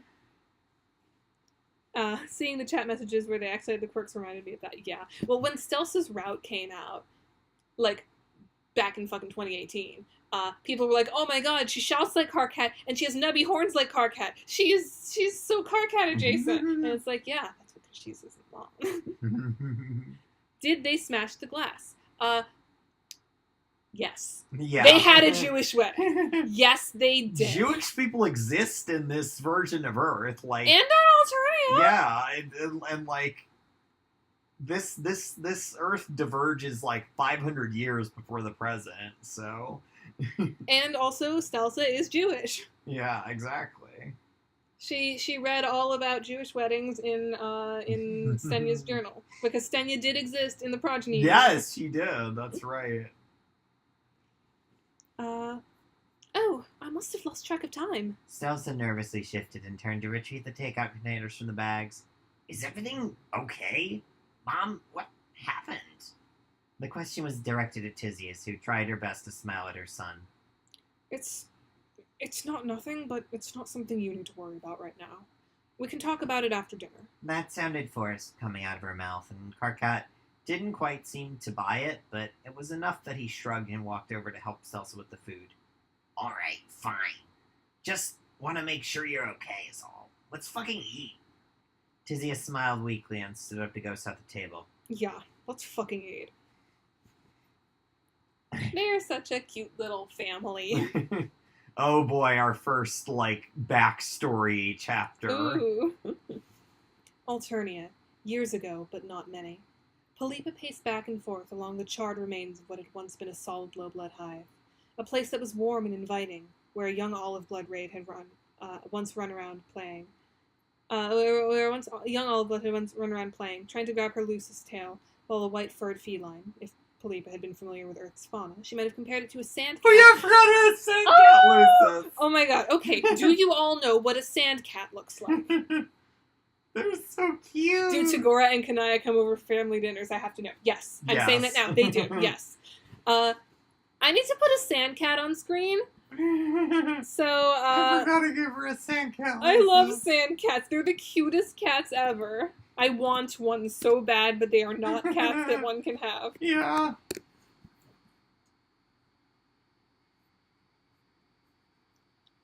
We're just gonna go on Google Images and look at all the pictures of sand cats. Look at them! They're so fucking cute! Look at them, baby! I love them! They're the best. They're little. So yeah, this is Philippa's Lucis. Oh, I love it. I love sand cats. Good-naturedly ducked out of the way. That had been a time of pleasant memories. Memories that were nice enough to fall back into, especially now. She wasn't sure if he'd actually show up or not. The legislators in the enforcement division had a lot of freedom, but it was by no means absolute. There was a good chance he'd ignore her message, and even a better chance he wouldn't be willing to risk it. Then there was the other matter of the whole reason she wanted him to come down to talk to her, because, Moirail or no, there was something big she needed to talk to him about, and she had no idea how he was going to take it. Everyone's like, aw, rectangle face, aw, I love. They're so cute. They are so fucking They are cute. adorable. It had been raining earlier, and the entire ruin was soaked through. She could still hear the sound of the storm receding into the distance, leaving behind whatever aftermath it would. A swift kick sent a piece of soggy ashen wood careening down the nearby hillside, tumbling and bouncing along until it hit a rock with a slightly wet sound. It had been swept since the fire now, since they left her lying with those two broken legs trembling and waiting for someone, or something to come along and finish her off. She'd been close to death since, plenty of times, but never in a way that made her feel so utterly helpless. Maudlin self-reflection doesn't become Philippa's head snapped around in the direction of the voice, and there he was, Tagari Kalbar, who'd been her Moirail for sweeps now. He looked basically the same as she remembered seeing him last, except for the legislator's uniform he wore instead of his shabby old clothes. Same hat, though. That much hadn't changed at all. She closed the distance between them and wrapped him in a hug, practically pulling him off the ground. I missed you. She squeezed her eyes tight, feeling the bead of tears starting to form. Wasn't sure you'd actually come. And miss a chance to see my Moirail again? Why did I think you were going to show us pictures of Neko Sans? Because I heard Sans Cat. Oh my god. No. But I guess you could Photoshop a skeleton face on these little guys.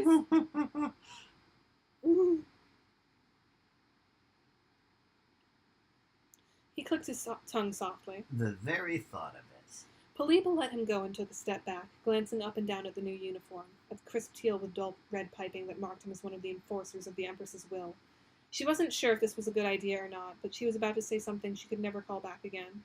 Tagari, we need to talk about something. Something important. He nodded. Also, is this where you came up with the whole idea of splitting the legislators into the investigation and... No, that comes from Delightful Abattoir. Oh, that's an abattoir. Yeah. Of course. I've given it some thought, and I think I might be able to secure you passage off-world. The correct paperwork to join a colony if you want. You don't know military service. No, She let her voice trail off into the distance, into the thunder of the departing storm. it's not that. Not anymore. That piqued his attention. Tagari raised an eyebrow and shifted his stance back. Oh, something else of importance. Please, do tell. No taking this back. I want you to leave the legislators and come with me. Tagari laughed. What? The idea that I would leave my esteemed position and join you on the colonies? No, not the colonies. She was trying to gauge his response to this, but his face remained impassive. The rebellion. There's a movement starting, something bigger than either one of us. That got a reaction out of him. A glare and another shift of his stance as he leaned forward. This is absurd, Philippa. I was willing to go along with your choices when it came to your previous career direction. But this is treason. Stop it! Philippa shouted at him. Her voice wavered and shook. You know as well as I do that something's building in this rotten mess of an empire. Another sweep, maybe? It'll all come falling down. So you're one of the ones who believes the ridiculous rumors, That the sufferer has returned to free his chosen from the yoke of the Empire's oppression? He barked out a quick laugh and shook his head in disbelief. Honestly, I expected better out of you than to believe these silly stories for wrigglers. She took 2 steps back toward him, spreading her arms out to either side. It's not just stories. I've seen him, talked to him, to the Teals who escaped from the Empire's clutches to raise him as their own, just like the old stories about the Dolorosa. I don't think I need to remind you of how that particular story ends. Sagiri asked pointedly. Philippa felt the heat burn behind her face and the desire to reach out and slap him churning up in her gut. I want you to come with me and join us. Something is going to happen. Something that brings this world to its knees. I'm giving you a way out. Repaying my oldest debt. Sagiri stepped back and turned away from her, then shook his head slowly. There's no debt. You never owed me anything. However, if this is the path you've decided to take, then I can no longer call you my Moira. And if we meet again, it will be on the field of battle. Wait, no, Sagiri wasn't in the roster of Save Trolls? Nope. Yeah, the Save Trolls, you saw them all. End of the Progeny, we didn't mention anyone, or everyone we mentioned, those are the ones saved. Yeah. Got Philippa, we got Chixie, we got Branya and Lanera, though Lanera doesn't survive Suburb, and we got Skyla and Connell. And that's you're it. literally about to find out why. Yeah. Alternian prisoner transport ship, one sweep later. With a thunderous roar, the explosion ripped through each of the locks in sequence, blasting the metal in a carefully calculated pattern designed to maximize the amount of force being directed into the mechanism. The last block of cells, the last of the prisoners, but then they needed to meet up with the rest on the sufferer's lament. Bit of an on-the-nose name for the ship, bud. Philippa, we got another one coming! Skyla shouted as she rushed from cell to cell, prying the doors open and checking each one in return. Don't worry, I've got it. She yelled back, turning away from the bronze blood and back down the corridor. All they needed to do was find the cell where Malik was being held and then link back up with the others to go so they can exfiltrate together. The Empire was running this transport ship on a skeleton crew. A lucky break given that it was en route to the most secure prison facility in the Empire. She tucked the Imperial carbine up against her shoulder and waited as the sound of boots against the metal deck got closer and closer. Philippa recognized who she was seeing as soon as he came around the corner. The crisp teal uniform with the dull red piping. The twin vibro swords he held in a low, relaxed stance. Takiri, what the fuck are you doing here? He stopped and narrowed his eyes. I told you that if we met again, it would be in battle. Fuck that. You don't have to do this. She could feel the shaking starting in her arms. It was taking everything she had to keep her aim steady as she stared down the carbine's iron sights at his disbelieving face. We were Moirails. Doesn't that mean anything to you? I could ask you the same question. For you to throw your lot in with these fools? From behind her, Philippa heard Skyla call out that she found Malik. It was time to go. Takiri, this world is going to end. I'm giving you a chance to come with us. I missed you. I missed what we had. He shook his head and threw his arms out, extending the twin blades all the way out until they almost touched the walls on either side of him. He began to advance toward her, trailing the swords along behind him and bending his head forward. Philippa instinctively tracked the carbine down to follow her target. No. If that were true, you never would have done... She pulled the trigger on the carbine. If there was more to the thought, Philippa never heard her. It's funny that their conversation goes the other way in Friendsome too. Yeah. Yeah, Tagiri's part of the rebellion 100% in Friendsome too. And also really bad at not getting caught. Yeah. Imperial Regulatory Bureau, New Amsterdam Field Office. It was impossible to tell what time it was when she finally regained consciousness on a barren mattress inside a nondescript room. Instantly recognizable as a holding cell, her clothes had been changed out to a plain gray jumpsuit, one that she knew would have no pockets or other way to conceal anything within. She'd have been fully searched and all of her personal effects had certainly been confiscated. She'd never get the pistol back. As she sat up, the last faded traces of the dream faded like smoke. Dream, well, it was more of a memory. Tagiri dual-wield swords. Now he does. He doesn't in canon, does he? No, he just has doesn't. one sword. He just has one sword in canon. I think he deserves to dual-wield swords, and he also deserves to be shot in the chest by Philippa. Or this version of him, at least. Yeah. Her head was throbbing. It felt like she'd gone one round too many against the particularly pissed-off indigo blood inside one of the fighting cages. The memory of what had happened was coming back in incomplete bits and pieces. Little snippets of half-images here and there. She'd been fighting someone out in the alley behind a curio shop. Then The IRB had raided the building? That would certainly explain what had happened to her. She was probably knocked out and they'd taken her in. The cell she was in wasn't large, maybe 7 or 8 feet square, and the only defining feature was the small mattress she was sitting up on and a gaper in the corner. Not exactly elegant, but at least it was easy to quickly get adjusted to her new surroundings.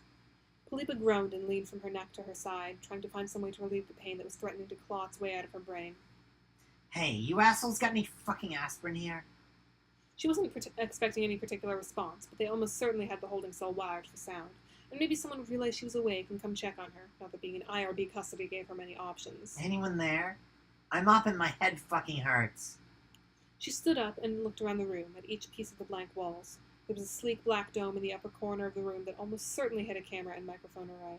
Philippa stared up at the black spot and narrowed her eyes. I have information to give to Agent Tizius Emtek. I'm not talking until I can speak to her directly. There was, of course, no response. I'm not sure what else I expected. He gets 2 as a promotion and consolation. Speaking of which, Strife Specibus headcanons for this crew. Huh. They were all in Suburb. They were in Suburb. I don't know, since Homestuck, like, forgot about the Striped Specimist, like, halfway through anyway. Well, okay, I have to say, just because she goes hog wild with it in the Abattoir universe, Stelza gets a gun. Yeah. Stelza gets a gun. Stelza gets a gun. Everyone is gun kind. Just Everyone is has gun a kind gun. except for Tizius. Except for Tizius. Tizius gets, shit.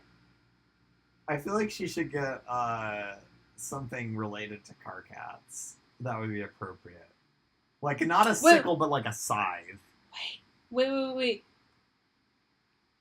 A lot of people used to headcanon that she was A gavel hammer. kind. Oh She my was god. gavel kind, so that's kind Hammer of like a and hammer. sickle. So yeah, they're communism. Okay, I like that. Yeah, you're right.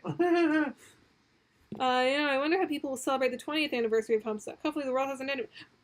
Do you know about the Apophis meteor? Have you heard of the Apophis meteor? Well, there is a meteor that doesn't have a large chance of hitting Earth. Like, It has a 0 chance of hitting Earth. it's larger than 0, but it's so small it might as well be 0.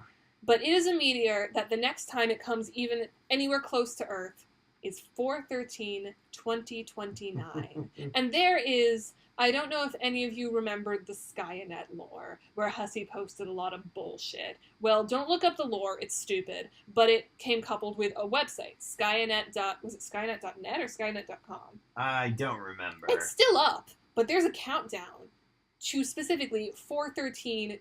So we know it's not gonna hit us. It's going to come within 19,000 miles of Earth. You can probably see it. Yeah. That's how we should all celebrate 4/13/2029. We find a place that you can actually see the stars, because you can't do that in New York Yeah. City, and we look for the Apophis meteor. Make it land! Yeah, honestly. Segura gun kind of funny to think about. Tiny man, big AK-47. Says initially scientists were unsure whether the passage of Apophis would result in a collision with Earth. Even when this risk was negated, researchers still cannot rule out the possibility Earth's gravitational effects could influence the asteroid in such a way. But hold on, I'm reading. Yeah, we'll miss the Earth, absolutely. Okay, I know some of you are going to hate me for this, but I have an even better idea for Tagora that references last week's stream. Rope kind. Oh my god. Oh, Jesus. Yeah. I mean, that seems more accurate for him than a gun anyway. Also, imagining Tagora with like a fucking lasso is kind of hilarious. Yeah, it is. Do not! Too late! You want to do one more chapter? Yeah, let's do one more chapter. Call it. Yeah, 6 chapters seems good. District of Brucon, New Amsterdam. So, you planning to actually tell me what happened, Mom? Carcat said as he set down his fork and pushed the now empty plate back on the table that was set up in the small alcove off the side of the living room. Or is this one of those times where you pretend like I'm still a wriggler? Bad, no, go to horny jail. More like whip kind.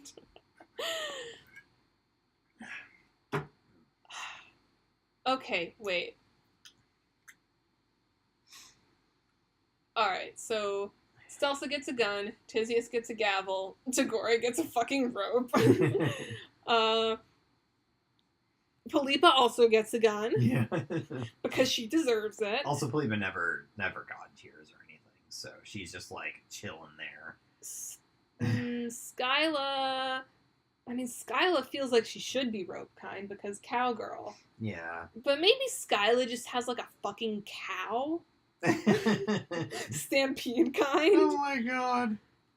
Connell also has a gun. Connell doesn't got a tear either. Neither does Skyla. I mean, you don't have to go to get a strip specimen. Yeah, but like they don't have them for characters in the Hive Swap universe. Yeah. Who else came? Malik. Malik is laptop kind. He just Yeah. fucking slaps it with his laptop. That's what he does. Oh my god. Daria is fire kind, obviously. Oh my god. She's got like a fucking makeshift like flamethrower that uses the hairspray and a lighter. Yes. Oh, Philippa is knife kind. Yeah. Philippa would take a knife into Hades' town. Yeah. A few months ago, actually it was more like 6 months ago, Yeah. we went to see Hades Town, and you're not supposed to bring weapons into Broadway theaters for obvious reasons, but Jonaya carries a knife with her for, reasons? Personal protection mostly. But usually you just use it to I open just use packages it for me. packages mostly. And yeah. I forgot I had a knife in my Jonaya bag. brought a knife to Hades Town, and they didn't find it, like, at all. They didn't give a shit. So, she could have stabbed Orpheus if she wanted to. Yeah, from our, like, high balcony Yeah, we were in the seat. fucking nosebleed seats. I wish we could have gotten lower down seats. I still love that soundtrack, That's but very it good. wasn't as awesome of an experience that I thought it was gonna be. Partially because of the seats, partially because I've, like, hyped it up in my mind too much. But, I'd like to see it again at a lower angle, and also with the new, the new Hermes, who is a girl. Which is cool. Yeah. I don't do that. Tizia stammered out.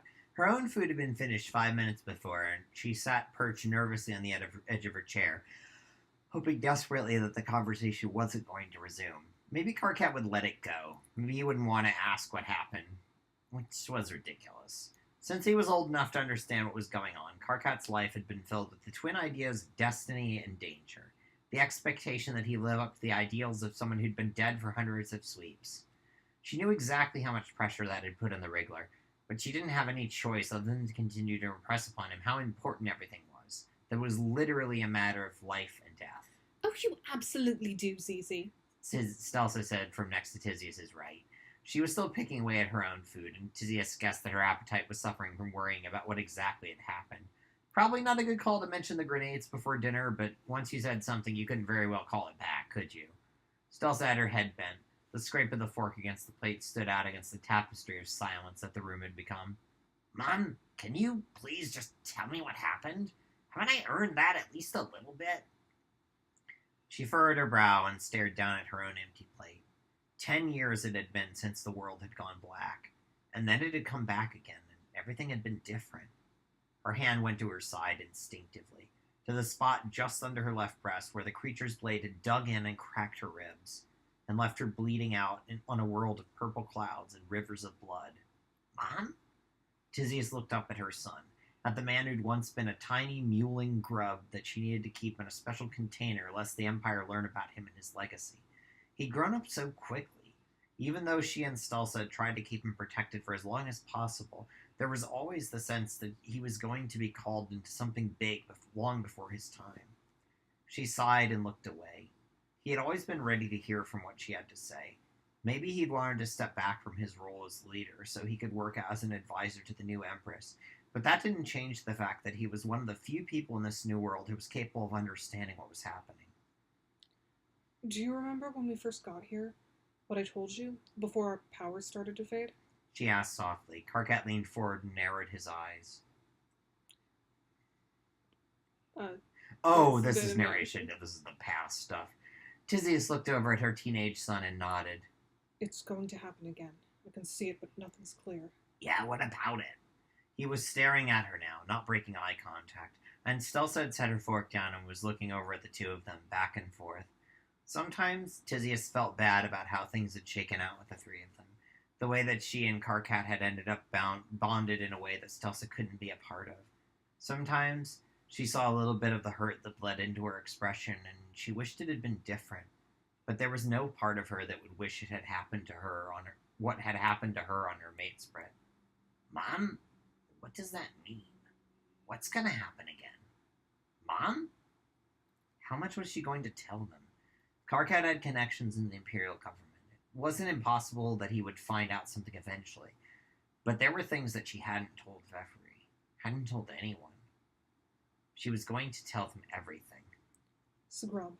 She waited for the shocked gasp from Stelsa and the muttered, "You've got to be fucking kidding me," from Karkat. With that out of the way, Tizius sighed and gathered herself up to try to explain the borderline incoherent vision she'd had 10 years before.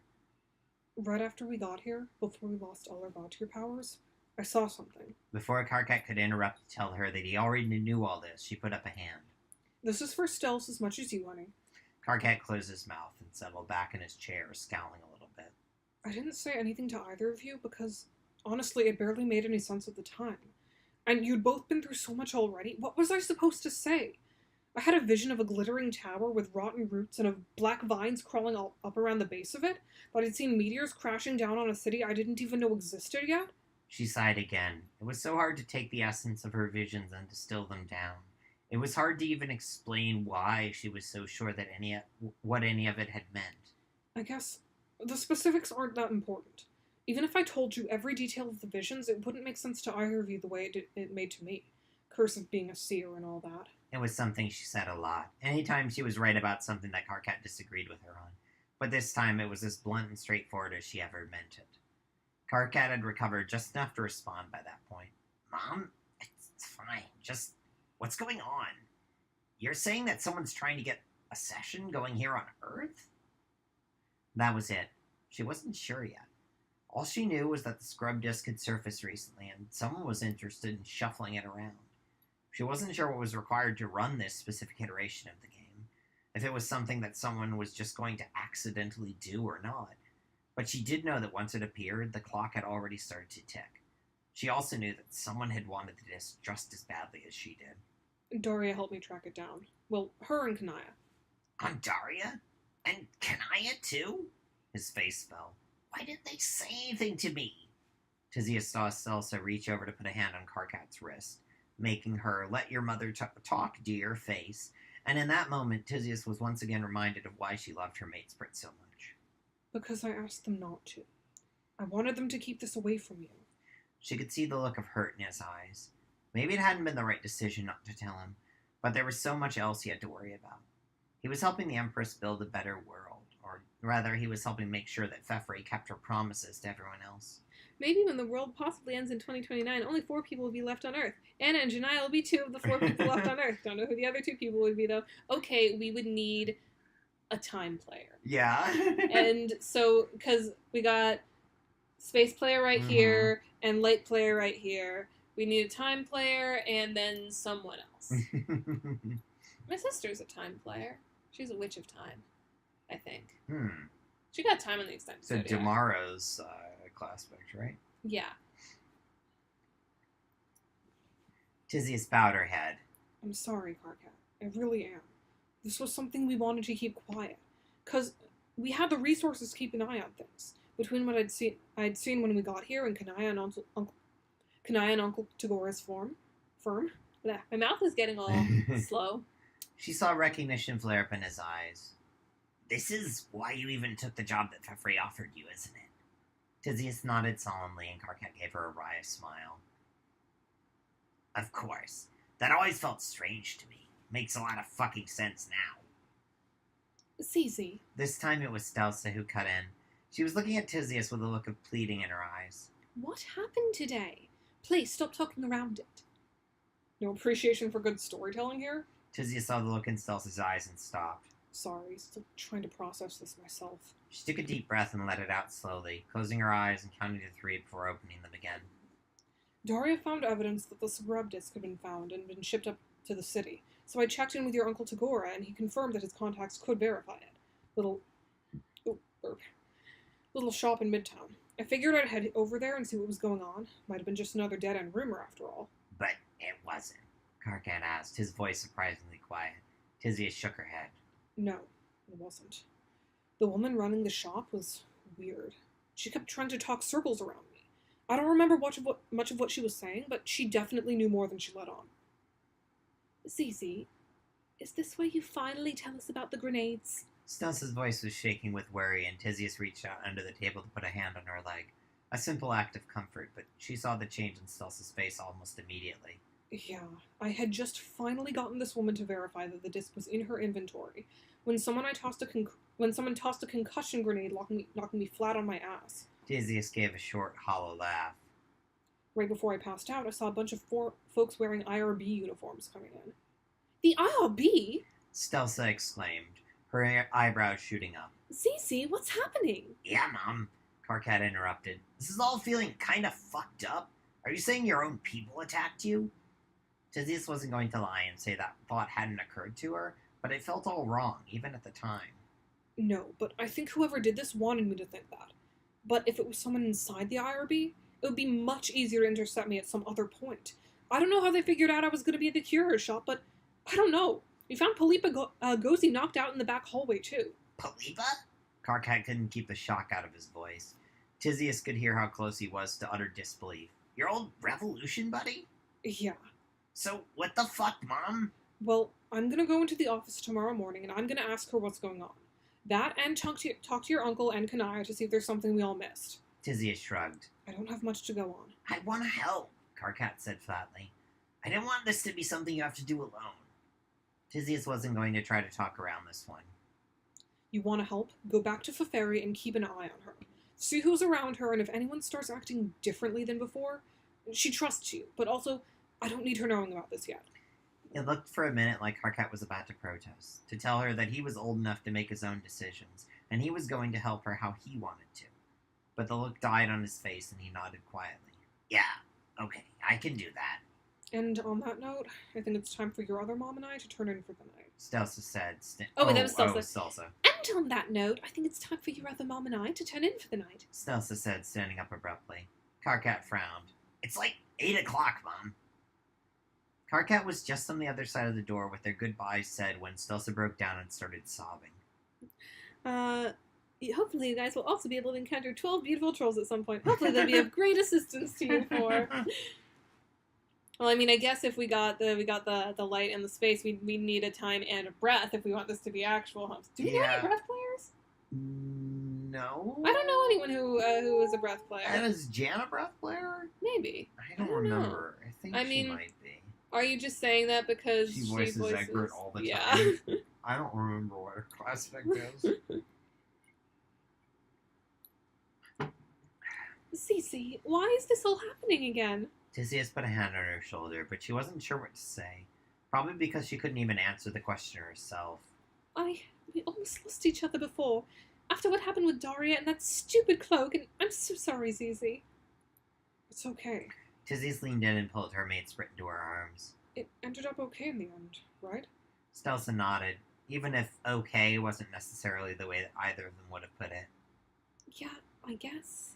Without saying anything, Stelsa shifted in her arms and kissed her on the lips. Closing her eyes, Tizius let the feeling wash over her until everything that was happening felt like a distant memory.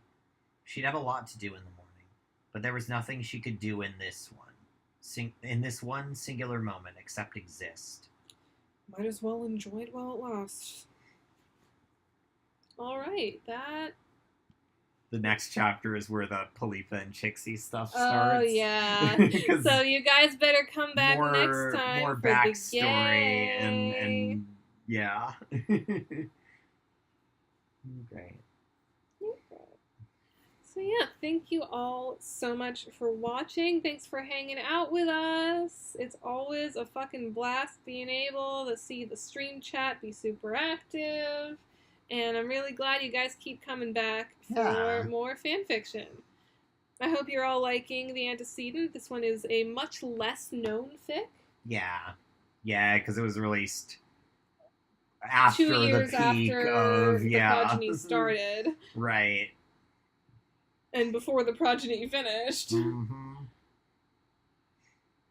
So yeah, just don't mention the B word around them. B word? I don't know.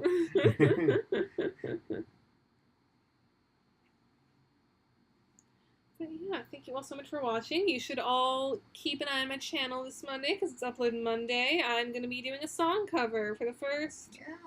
Bleep in Chixie feels like a rare one, but oddly enough, I can vibe with it. So the moral of all of Jonaya's fanfiction is Chixie needs a girlfriend.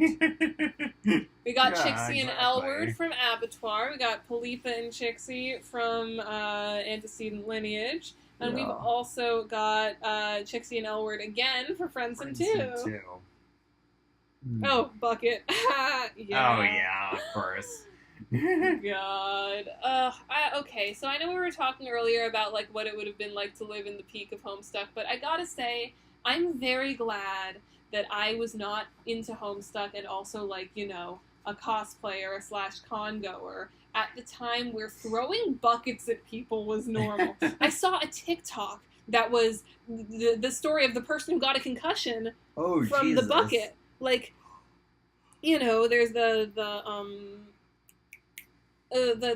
urban legend that like, oh, a Carcat cosplayer got a concussion from a bucket thrown at him at a con. It actually wasn't a Carcat cosplayer. It was a Mulin cosplayer who was like trying to keep some younger Homestucks from harassing each other. Oh, And she got smacked in the face with a bucket and got a concussion. Jesus Christ. Yes, Chixie does need a girlfriend.